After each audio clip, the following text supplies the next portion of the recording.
Idol. Madam, ano niyo po yung my birthday? Hindi, ano po? Pinsan. O yan, turuan, sir po ha. Saan po pinanganak yung my birthday? Saan po sa Abukay?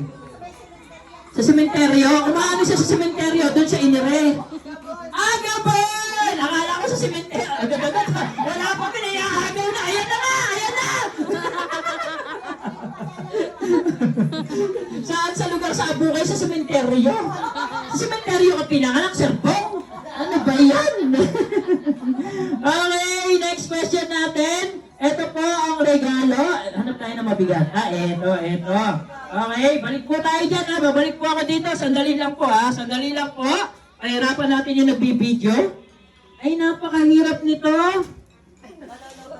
Okay, next. Dito tayo ha. Kailangan ko po yung year. Ay, yung table na lang dito ha. Kailangan ko yung year. Yung taon ko. Okay, sino po yung sasagot dito? Nanimidila, huwag yung yanuin ha.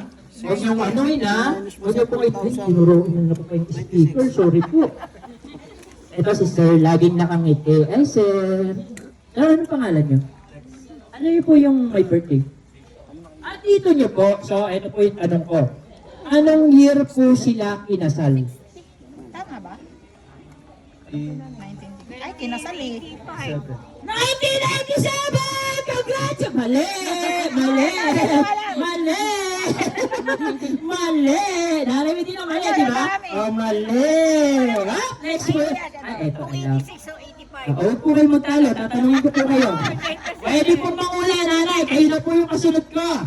Okay? Mananalo po kayo ng beauty salon.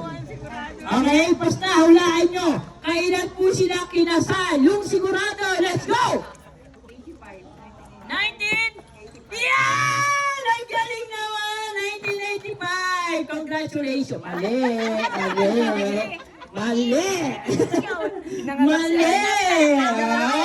Wala pong nakasagot sa table na to. Ayan na, pinagchichismisa pa nila. Balik tayo dito. Tinarado naman dito, alam. Alam nyo, okay na. Sir po, huwag mo ituro, ha? Nanay, ano yung may birthday? Kapatid nyo. Alam nyo to. Okay? Alam nyo. Kailan po siya ginawa? Kailan po siya pinanganak? Ayan na, inuhulaan na. February 28, 1966. Yung year po ang kailangan ko. Year lang. Okay, go! 1966. 1966 nga ba? Tingnan natin. Ang tamang sagot ay mali. Tingnan nyo ha. Tingnan nyo. Huwag yung turuan, Sir Bob! Huwag yung turuan! Hindi.